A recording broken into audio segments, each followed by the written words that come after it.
گھر کے تمام لوگ ایئر کنڈیشن کمروں میں آرام کر رہے تھے۔ باہر سخت لو چل رہی تھی، جھلسا دینے والی لو۔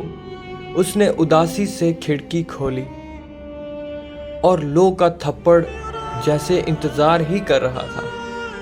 ایک زناٹے دار تھپڑ اس کے گال پر پڑا اور اس کا گلا تھما گیا۔ اس نے جلدی سے کھڑکی بند کی۔ میرے خدا، کیسی شدید لو چل رہی ہے، اس نے سوچا اور چٹخنی لگا کر واپس اپنے بسترے کی طرف چل پڑی۔ دیوار کے ساتھ لگی ہوئی گھڑی کی سوئیاں 2 بجا رہی تھیں۔ اسے ٹھیک 4 بجے باورچی خانے کی طرف جانا تھا۔ شام کی چائے 5 بجے لگتی تھی، گویا ابھی آرام کرنے کے لیے 2 گھنٹے تھے۔ آرام کا وقت بھی اسے شدید گرمی اور لو کی وجہ سے مل گیا تھا، ورنہ اگر دوسرے لوگ باہر ہوتے تو کسی نہ کسی کام میں الجھا دیتے۔ اس وقت بھی کوئی کام اس کے سپرد کیا جا سکتا تھا، کچھ نہ سہی تو چچی اماں کے پاؤں ہی دبانے ہوتے۔ لیکن اس وقت اگر چچی اماں اس سے پاؤں دبوا لیتی تو اسے بھی ایئر کنڈیشن کمرے کی ٹھنڈک نصیب ہو سکتی تھی، اور یہ بات کسی کو گوارا نہ تھی۔ اس نے ایک گہری سانس لی اور اس کی نگاہ آئینے پر جا پڑی۔ لو کے تھپیڑے سے سرخ گال ابھی تک کوسے قزح کا منظر پیش کر رہے تھے۔ وہ آہستہ آہستہ آئینے کی طرف بڑھ گئی اور آئینے نے اس کا سراپا پیش کر دیا۔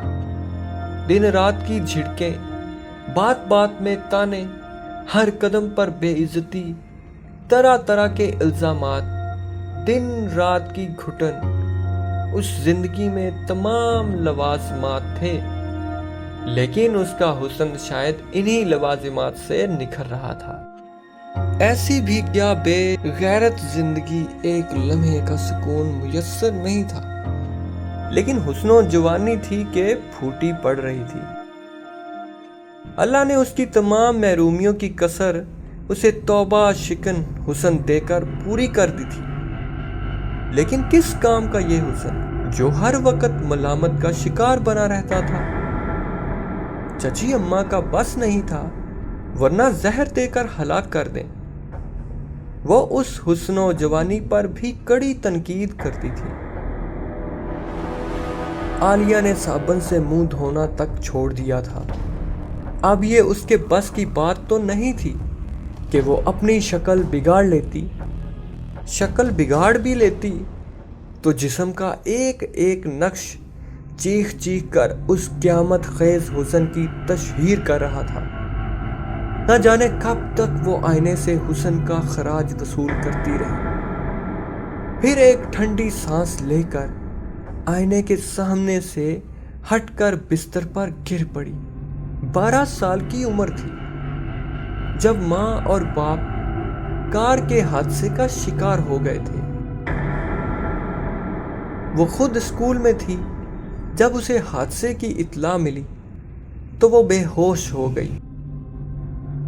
پورے 4 دن کے بعد ہوش آیا تھا۔ دادی اماں بیٹے کی نشانی کو گلے لگا کر لے آئی، لیکن چچی کو اس نشانی سے ہمیشہ سے چڑ تھی اور اب تو مستقل عذاب بن رہی تھی۔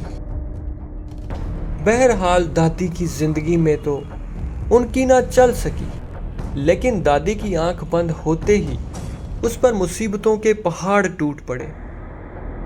دادی کے علاوہ وہ گھر کا ہر فرد اس سے نفرت کرتا تھا۔ چچا جان تو بیوی کے غلام بھائی کی نشانی پر کبھی رحم بھی آ جاتا تو چچی جان کے قہر کی وجہ سے خاموش رہتے۔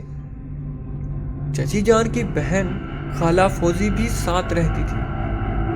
وہ بیوہ تھی اور ان کی اولاد بھی نہیں تھی، لیکن اللہ تعالیٰ نے یہ دونوں مرتبے ان کی فطرت کو سامنے رکھتے ہوئے ہی دیے تھے۔